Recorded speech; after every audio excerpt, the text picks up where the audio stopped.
Diqqət, sizinlə işimiz var.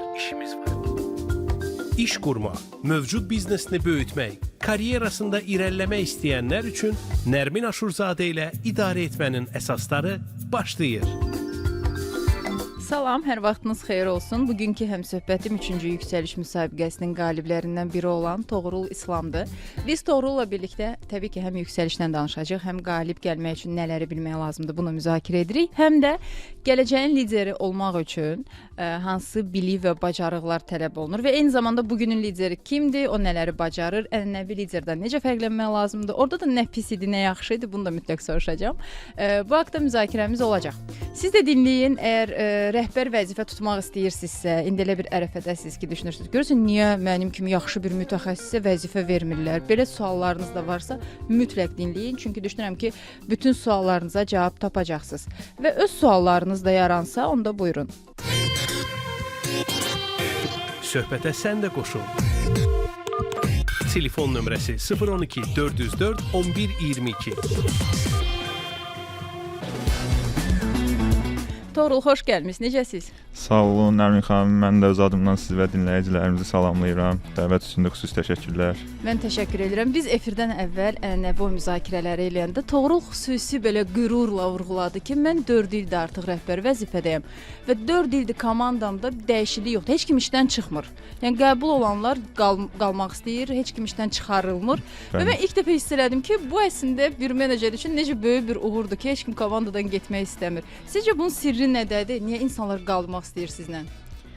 Düşünürəm ki, ilk başlıca sirri odur ki, komandanın və əməkdaşların motivasiyası yüksək səviyyədə olmalıdır. Onlar işə iş kimi yox, həqiqətən belə deyə öz yanaşmalarını tətbiq edə biləcəkləri, öz bilik və bacarıqlarını istifadə edə biləcəkləri bir sfera kimi, bir auditoriya kimi gəlməlidirlər və onlara da o bilik və bacarıqlarını tətbiq eləməyə imkan yaradılmalıdır.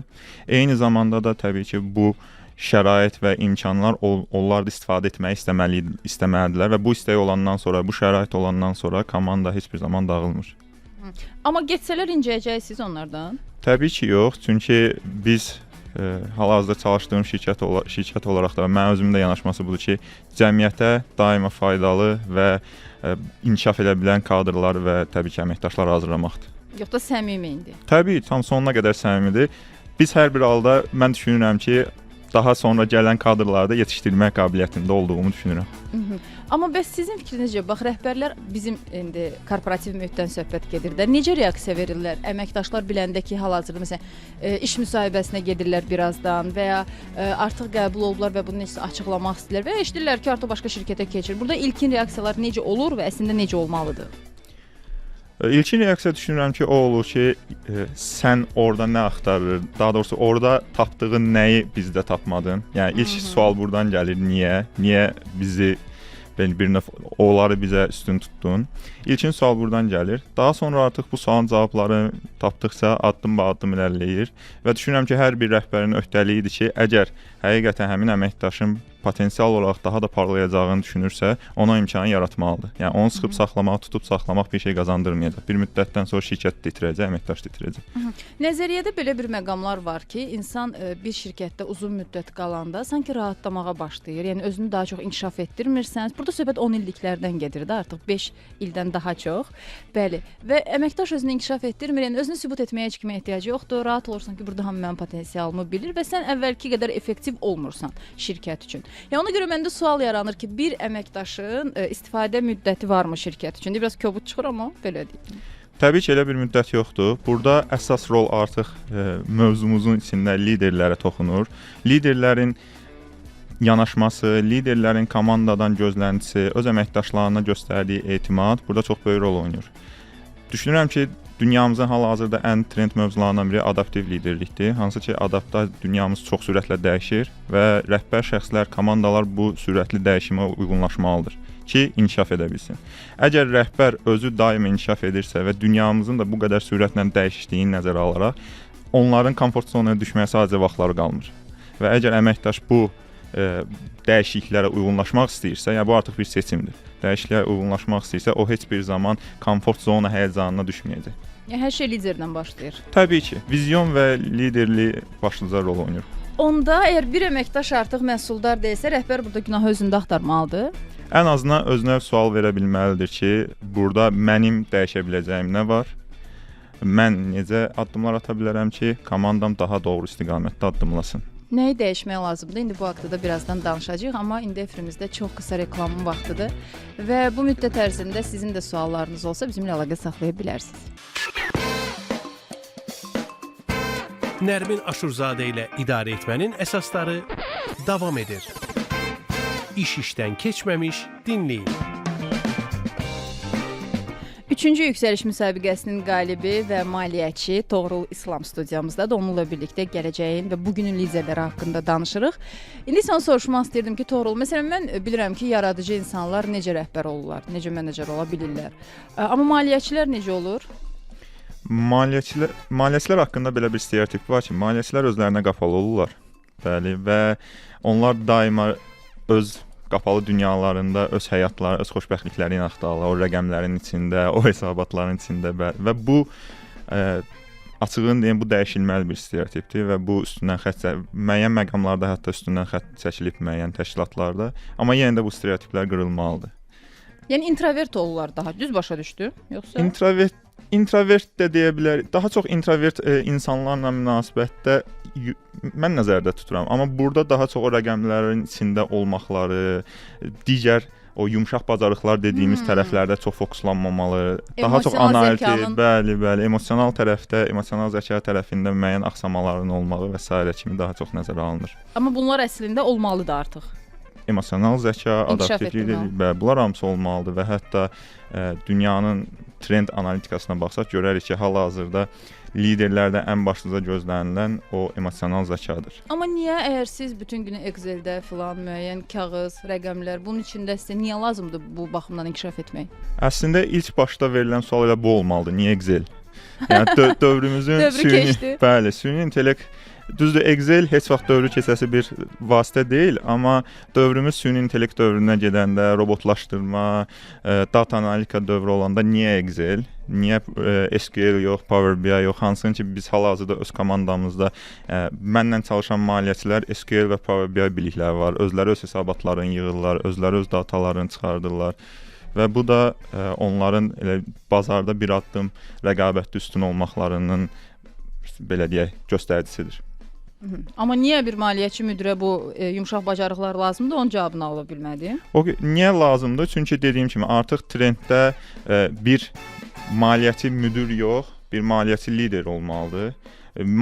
Lider isə mikromenecer olmamalıdır və onun bacarıqları artıq rəqəmlərin tam detalına gedib, belə deyək, orada arxasında hansı düstur qalıb yox, onun üzərində yatan, o komandada yatan psixologiyanı anlamalıdır. O əməkdaşların onu yığdığı zaman hiss elədiklərini anlamalıdır və onun yönləndirilməsini eləməlidir. Onun stresindən almalıdır, lazım gələndə yol göstərməlidir. Amma artıq o rəqəmlərin arxasında yatan düstur o liderə maraqlı olmamalıdır. Mikromenecmentlə bağlı həmişə mən də düşünmüşəm ki, bu çox pisdir. Yəni bu ifadəni eşidəndə elə bilirdim ki, bu neqativ bir şeydir. Amma bir yanaşma da eşitdim ki, məsələn, bəzi sahələr, işlər var ki, orada elə məhz mikromenecmentliklə məşğul olmaq lazımdır və maliyyə də onlardan biri idi. Yəni orada çünki bir rəqəm, bir vergül, bir nöqtə belə nə isə dəyişir. Bəli, tamamilə razıyam. Amma dediyim kimi, bu artıq dövrümüzün trendi, dövrümüzün yanaşması data analitikadır. Yəni siz o hesabatlara baxanda onun arxasında duran məntiqi datanı görməlisiniz. Onun verdiyi, yaratdığı dəyəri görməlisiniz. Yəni dövrümüzün maliyyəçilərindən bu tələb olunur. İstər liderlərdən, istər kiçik mütəxəssisdən tutmuş baş mütəxəssisə qədər. Yəni onun arxasında duran düsturlar, dediyim kimi, hal-hazırda süni intellektə, müəyyən vasitələrə istənilən sorğunu yazanda sənin əvəzində istənilən formatda o düsturu çıxarda bilir və o nəticəsini verə bilir. Yəni hala dövrümüzdə bacarığı müəyyən edən, bacarığı necə tapacağını və yaxud da o biliyi necə tapacağı bilənlər bir addım öndədir. O biliyi tətbiq edənlər hal-hazırda o qədər də vacib bir resurs sayılmır. Sizə görə kimdir yaxşı lider və xüsusən də bizim mühit üçün?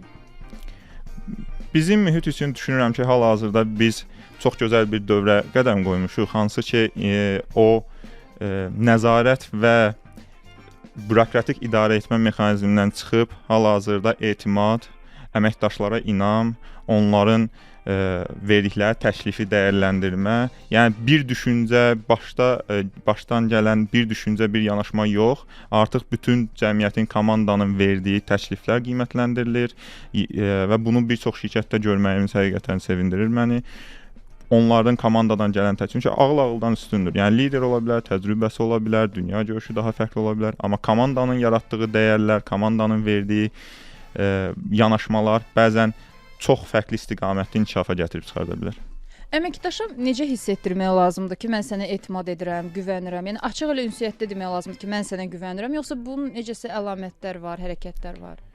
Burada artıq müəyyən liderin müəyyən yanaşması, təbii ki, güvən bir gündə qurulmur. Güvən həyat boyu qurulan bir yanaşmadır. Onu bir gündə itirə bilərsən, amma qurmaq çox çətindir. Onu qurmaq etapında artıq lider bunu müəyyənləşdirməli ki, hansı addımlardan keçən əməkdaşa mən tam güvənirəm və yaxud da müəyyən faiz ehtimal. Məsəl üçün, xırda qərarları əməkdaşlara buraxmaq olar, hansı ki, şirkət səviyyəsində çox qlobal nəticələri gətirib çıxartmır.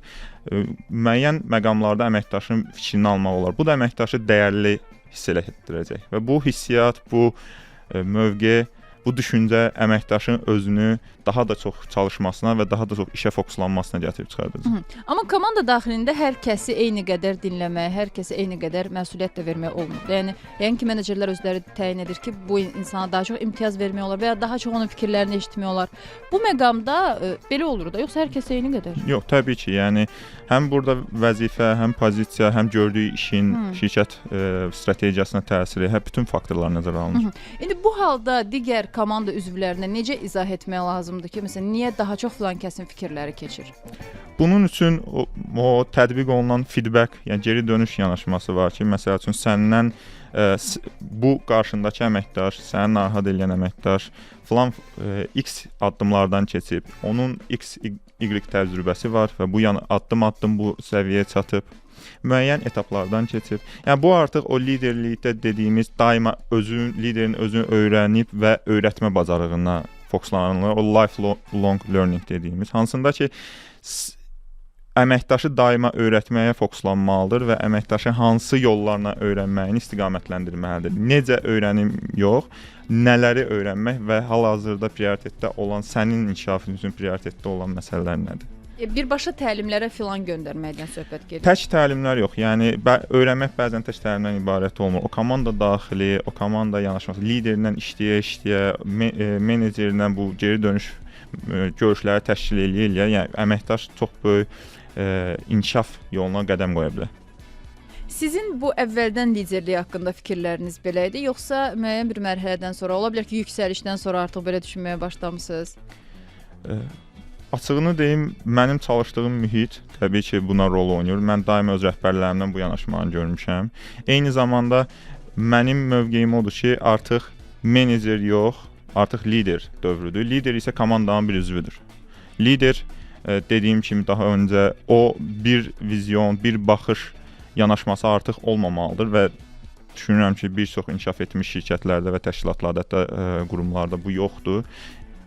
Ümumi yanaşma olmalıdır. Vizyon, strategiyanı və getməli olduğumuz yolu, istiqaməti lider verməlidir, amma ona necə gedəcəyini artıq komandaya ötürmək bacarığı olmalıdır liderlərdə və o komanda özü qərar verməlidir ki, son məqsədə, son nəticəyə necə addımlamaq olar və necə ən effektiv və operativ yolla getmək olar.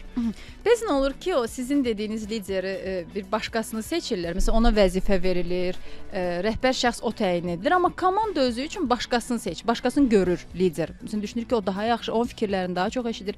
Gizli lider deyək də, komanda daxilində bir nəfər olur ki, məsələn, onun çağırışlarına daha çox eşidirlər, güvənirlər.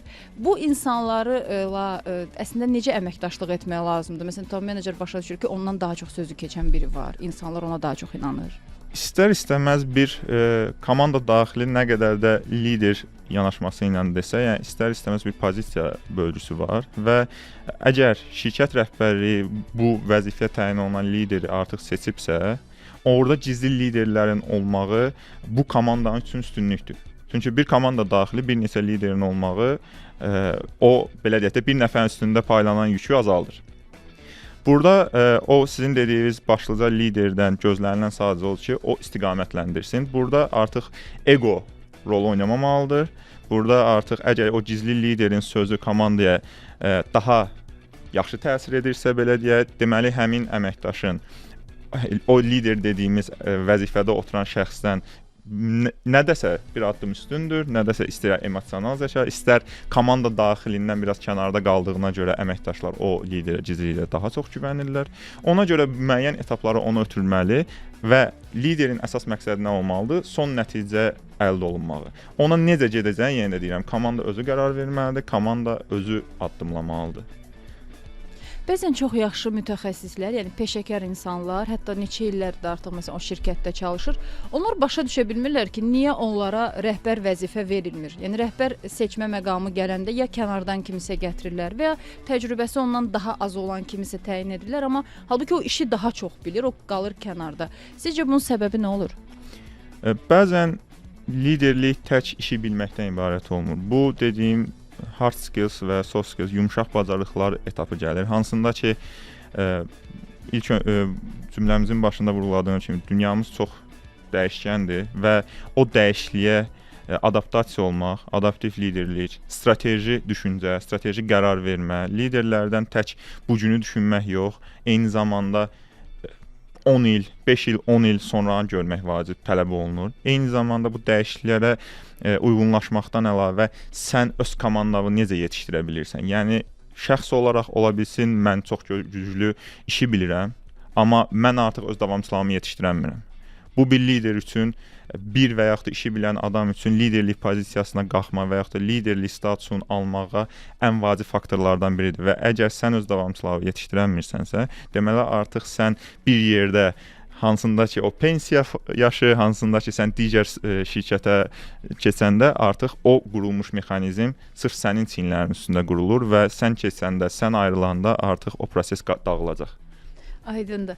Və rəhbər şəxslər mütləqmi kimisə yetişdirməlidir? Yəni bu əsas tələb, yəni belə başa düşürəm ki, budur. Dövrümüzün tələbi bəli odur ki, nəinki rəhbər şəxslər, kiçik mütəxəssislər belə öz davamçılarını yetişdirməlidir. Çünki nə vaxtsa o kiçik mütəxəssis olmaq istəyəcək, mütəxəssislər öz davamçısını, hər növbəti pillənin davamçısı olmalıdır və həmin yetişdirən əməkdaş bilməlidir ki, o prosesdə onu yetişdirdiyi kadr müəyyən etapda ən azı dünya praktikasında belə ki, ən azı 60-70% onun işini təhlükəsiz, belə deyək də, şirkət üçün problemsiz yola verə biləcək, icra edə biləcək. Amma bəzən müdirlər ola bilir ki, qorxurlar, kimisə öyrədərəm, gələr yerimə keçər. Təbii ki, elə o düşüncədə insanlar olur və mən düşünürəm ki, o tip menecerlər artıq özləri öz zəif tərəflərini bilirlər. Yəni bu sizin vurğuladığınız komfort zona məsələsidir. Yəni o insan artıq komfort zonadadır və o inkişaf eləmək istəmir. Amma inkişaf eləyənləri görürüz komandasında və onların qarşısını kəsmək və yaxud da onlara bir növ müqavimət göstərmək üçün müəyyən qərarları verir. Amma bu tip insanların fəaliyyət dövrü çox qısa olur. Yəni hardasa bir yerdə qırılır və o daimi inkişafa gedən əməkdaş, daimi inkişaf istəyən əməkdaş iki seçim qarşısında qalır. Ya ona şirkət güvənməli olur, şirkət onu bir pozisiyaya, bir statusa ötürür və yaxud da əməkdaş şirkətdən ayrılır. Yəni dövrümüzün əməkdaşları uzun müddət buna müqavimət dözmür. Yəni müqavimət göstərmir, belə deyək.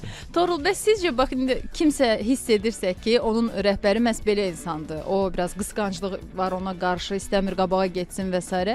Burada açıq nəsə gedib danışmaq lazımdır, yoxsa çıxıb işdən getmək lazımdır? İşdən çıxmaq təbii ki, ən son bir variantdır. Çünki İşdə sizi ətrafınızda, işdə sizə əhatə edən tək menecer deyil, lideriniz deyil. İşdə sizi komanda yoldaşlarınız əhatə edir. Burada bir çox faktor rol oynayır. Maddi maraqlardan tutmuş, mənəvi maraqlara qədər. Yəni siz ola bilsin komandada hamı ilə xoşbəxtsiz, amma menecerinizdən belə bir nüansda belə çətinliyiniz var. Burada düşünürəm ki, ilk atılacaq addım təbii ki, menecerlə oturub danışmaq, onun fikirlərini almaq və onun yanaşmasını öyrənmək ki, nəyə görə bu addımlar atılır. Ən azı bir o sual-cavab sessiyasına girmək ki, baxım görüm harda boşluğum var, bəlkə necəsə bunu qaldıra bildik və yaxud da necəsə bunu aradan qaldıra bildik. Bəzən yanlış anlaşılmalardan qaynaqlanan bloklamalar da çox ola bilir. Bir də vurğuladınız ki, ego mane olur bəzi məqamlarda menecerlərə. Ego həmişə pis bir şeydir. Yox, təbii ki. Ego mən ambisiyanı və eqonu belə ayırıramsa, ambisiya da bir növ eqodur, amma eqonun daha belə idarə oluna bilən formasında mən ambisiya deyirəm. Yəni insan özünə güvənib, öz güvəni olub, ambisiyasını göstərib, bunu açıq şəkildə göstərməlidir. Bunu bildirməlidir ki, mən məsəl üçün məqsədim 5 ildən, 10 ildən sonra X yerdə olmaqdır və bunun üçün əlimdən gələni edirəm. Bunun üçün öz üzərində çalışıram və rəhbərim olaraq sizdən də bir növ bu dəstəyi gözləyirəm. Bu ambisiyadır. Amma ətrafındakını artıq o zəhərləmə etapına çatmamalıdır bu ambisiya. Burada artıq egoya girir və bu ego artıq əməkdaşa və ətrafına zərər verməyə başlayır. Bu da təbii ki, bundan qaçmaq lazımdır. Yüksəliş müsabiqəsində sizcə daha çox necə liderlər qalib gələ bilir? Yüksəliş müsabiqəsində düşünürəm ki, ən böyük vacib məqam dinləyə bilən liderlər və bu mövzumuzun əsas mən hər yerdə vurğulayıram ki, komanda ilə fikir alış-verişi və s. Orada mühit elə olur ki, siz elə bir hal yarana bilər ki, siz komandanızda olan hər kəsi birinci dəfə görürsünüz və orada o qısa zamanda siz onlarla çox yaxşı və yaxud da çox pis münasibətdə olanmazsınız. Amma dinləyərək, nəticəyə fokuslanaraq və o prosesdə gedən dəyişikliklərə uyğunlaşaraq siz çox rahatlıqla nəticəyə əldə edə bilərsiniz və uğur qazana bilərsiniz. Bu yaxınlarda bir CEO ilə həmsöhbət idik və mən ona elə bildirdim ki, mənə görə, məsələn, desələr ki, lider kimdir? Bu vəzifəyə görə demirəm. Yəni sadəcə lider insan kimdir? Məndən soruşsalar, mən deyirəm ki, bu yaxşı dinləyə bilən, hətta sənlə razı deyil, amma səni sona qədər kəsmir. Sən nəsə danışanda o artıq beynində cavab fikirləşmir də. Sadəcə səni başa düşmək istəyir. Qulaq asır axıra qədər. O dedi ki, bu korporativ mühitdə çox da alınmır. Siz psixoloq axtarırsınız onda, sizə bir coach lazımdır onda. Bizdə işlər o qədər dinamik gedir ki, biz hər kəsə bu qədər qulaq asa bilmirik və xüsusən deyir ki, bəzən işçilər istəyir ki, öz psixoloji təsirinə salsınlar səni kənar bir istiqamətə aparırlar. Biz məcburuq ki, həmin işçini yenidən qaytaraq söhbətə ki, yəni mən səni sona qədər qulaq asa bilmərəm. Siz hansımızla razısınız? İkimizlə də 50-50 deyim. Yəni belə bir yanaşma qoyum. Nəyə görə? Vəzifə qalxdıqca və pozisiya qalxdıqca CEO dediniz. Yəni CEO-ların idarə etməsində 300, 500, yəni 1000, bəzi CEO-lar hətta 10.000 əməkdaş idarə edirlər və bu səviyyədə əməkdaş sayını bir-bir dinləmək təbii ki, real deyil. Amma CEO-lar və yanaşma dünya praktikasında belədir ki, bu prosesləri aşağı menecerliyə, top menecmentə və middle menecmentə ötürürlər. Hansı ki, bu səviyyədə bir şöbədə, məsələn, mənim 11 əməkdaşım var, digər bir şöbədə 10 əməkdaş, 3, 4, yəni bu skopda, bu çərçivədə əməkdaşları dinləmək və onların fikirlərini müəyyən formada filtrdən keçirdərək bir nəticəyə çıxmaq daha rahatdır. Bu proses, yəni bu dinləmə prosesi, bu analiz prosesi artıq o middle management dediyimiz orta səviyyə menecmentdə getməlidir. Mütləq getməlidir, mütləq getməlidir. Çünki əks halda siz əməkdaşın empatiya qurmaq bacarığınız artıq itəcək və siz əməkdaşın hansı addımı nə üçün atdığını heç bir zaman anlamayacaqsınız. Müasir liderlər necə əməkdaşları sevir? Yəni onlardan gözləntiləri nədir, nə istəyirlər? Bu biraz subyektiv ola bilər burada yanaşmaq üçün ki, hər liderin öz gözləntisi var. Mən öz adımdan cavab verim.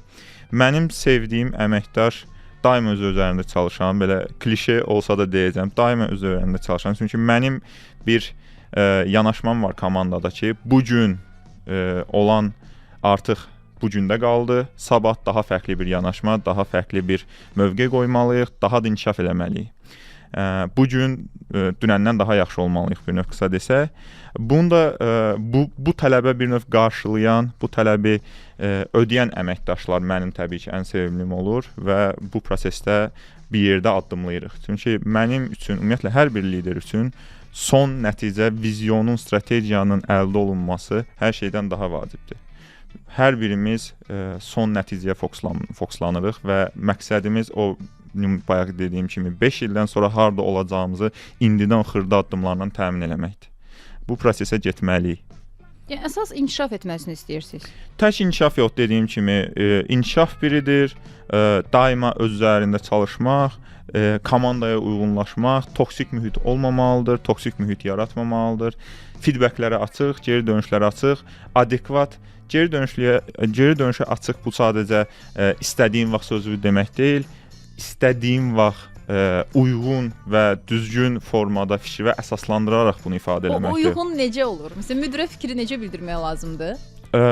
Mən düşünürəm ki, müdirə fikir emosiyalardan uzaq, yəni real faktlarla, əsaslandırılmış sübutlarla, yəni əsaslandırılmış sübutları da və kağızları gətirib qarşısına qoymaq deyil, sadəcə bir hər hansısa bir nümunəvi hadisəni danışmaq və hətta müdirinizin və yaxud da liderinizin xoşuna gəlmədiyi hər hansısa bir cavab və yaxud da məqam varsa, onu bildirərək ki, demək çox bu prosesə çox sürətli, effektiv təsir edir və müdirə demək ki, liderə demək ki, X məqamda siz mənə bu sözü bildirdiniz, amma mən düşünürəm ki, mən buna bu səhvi etməmişdim və yaxud da bu qədər emosiyalı reaksiya almaq üçün bir addım atmamışdım. Bu belə sizin öz rəhbərinizlə aranızda olan buzları qırılmasına çox böyük rol oynayır. Yaxşı liderlər bəs necə mühitdə yetişir? Yaxşı liderlər geri dönüş açıq, yəni çox belə şəffaf, daima inkişaf, dövrün trendlərinə inkişaf tələbi olan və dediyim kimi özü inkişaf edə bilməyən bir lider heç bir zaman komandasını və şirkətini irəli apara bilməz. Daima lider özü inkişaf eləməlidir ki, şirkətini və komandasını da inkişaf elətdirə bilsin.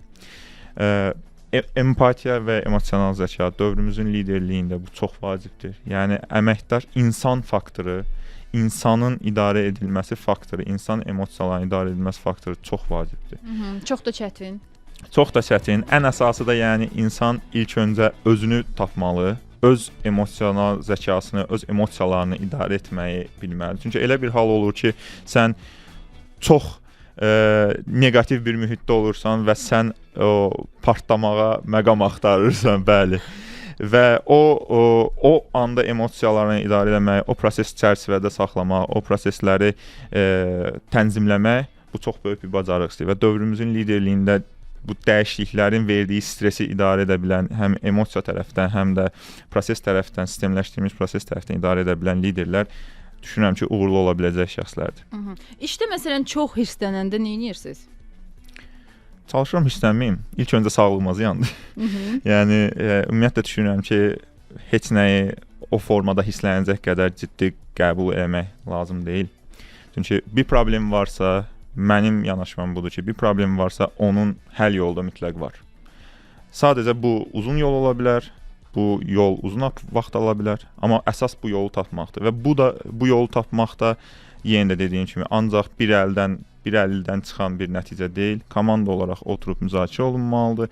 Bəzən proses sürətli aparılsa, proses çox təcili olsa, ola bilər ki, kəskin qərarlar verilmək lazım olsun. Burada artıq liderin rolu, o riski götürmək, o məsuliyyəti götürmək bacarığı da çox böyük rol oynayır və dövrümüzün liderlərindən bu tələb olunur ki, o yanğın məqamında komandaya uşaqlar gəlin bir dənə söhbət eləyək demək lazım deyil, yol göstərmək lazımdır. Bunu da edə bilmək lazımdır. Amma əgər imkan varsa, əgər müzakirə və ideal cavabı tapmaq lazımdırsa, burada artıq məsləhətləşmək, lazım gələndə bir üst rəhbərliklə də müzakirələr, bu addımları ata bilən və bunu idarə edə bilən liderlər lazımdır. Tamamilə razıyam. Doğrultusunda istəyirəm ki, yüksəliş müsabiqəsini artıq qeydiyyatdan ki, hətta birinci mərhələdən keçmiş insanlara nə tövsiyə etmək lazımdırsa, hazırlıqla bağlı, ən azı nəyi müşahidə etsinlər, nə oxusunlar. Bilirəm, tam deyəcəksiniz ki, belə bir ciddi düstur yoxdur və s. onları artıq eşitmişik, amma yenə də düşünürəm ki, nəsə dəstək ola bilər hazırlığa. Sadəcə onu deyim ki, finalda qalib olmağa fokuslanmasınlar. Hər nəzərə alsınlar ki, hər atdıqları addım onları uğura aparan bir yoldur. Yəni dediyim kimi, vizyon olaraq, strateji olaraq təbii ki, qalibiyyət çox vacibdir. Amma o atılan hər addım, o 5-6 tur var ki, olan onlayn və belə deyək, yerində olan, ofis şəraitində olan imtahanlar var ki, onların hər birini keçmək çox böyük bir uğurdur, çox böyük bir təcrübədir. İnsanı özünü tanımağa çox köməklik eləyir. Nə formada özünü inkişaf elətdirsinlər, hər etapda istər-istəməz siz hər etap keçdikcə orada müəyyən öz çatışmazlıqları müəyyən eləyirsiniz. Sadəcə bunun üzərində işləsinlər. Yəni üzərindən orada çıxan nüansların, orada bilmədikləri məqamların üzərindən keçməsinlər. Ona qayıtsınlar, onu təkrarlasınlar və yaxud da araşdırsınlar. Dövrümüzün süni intellekt dövründə çox rahatdır bu tip məlumatları tapmaq. Heç vaxt təslim olmasınlar. Düşünməsinlər ki, balım azdır, bundan artıq onsuz da keçməyəcək. Onsuz da keçməyəcəm. Xeyr, elə bir şey yoxdur. Bu il alınmaya bilər, amma nəzərə alsınlar ki, bu 2 il, 3 il onlar, daha doğrusu bu 2-3 addım əgər gediblərsə, onlar üçün bir təcrübədir. Gələn il bu daha uğurlu olacaq. O proseslərdə çox şey öyrəniblər. Digərlərindən daha rahat gedəcəklər və sadəcə özlərində işləsinlər. Yəni bunu mən hər hansısa bir kitabı oxuyun, öz üzərinizdə işləyin yox. Sadəcə dünya görüşlərini, lazım gələndə o mentorship dediyimiz müəyyən insanlarla, öz rəhbərləri ilə, öz mentorluq proseslərini, çünki yüksəliş bir lider bacarıqlı, bir idarə etmə bacarıqları tələb edən prosesdir. Orada heç kim maliyyəçidən debit kredit anlayışını soruşmayacaq və yaxud da hüquqşünasdan maddənin bəndini soruşmayacaq. Sizin həm hüquqda məlumatınız olmalıdır, həm dünyadakı trendlərdə məlumatınız olmalıdır, həm də maliyyənin əsaslarından məlumatınız olmalıdır. Bu prosesdə əgər siz özünüzdə bu bacarıqları görürsünüzsə, bu addımları ata bilməyinizə, özünüzə güvənirsinizsə, çox rahatlıqla iştirak edin. Təşəkkür edirəm gəldiyinizə görə. Çox xoş oldu bugün sizinlə həmsöhbət olmaq. Mən sonda bir daha qeyd edim ki, biz bugünün və sabahın liderləri haqqında danışırdıq. Həmsöhbətim isə 3-cü yüksəliş müsabiqəsinin qaliblərindən biri maliyyəçi Toğrul İslam oldu.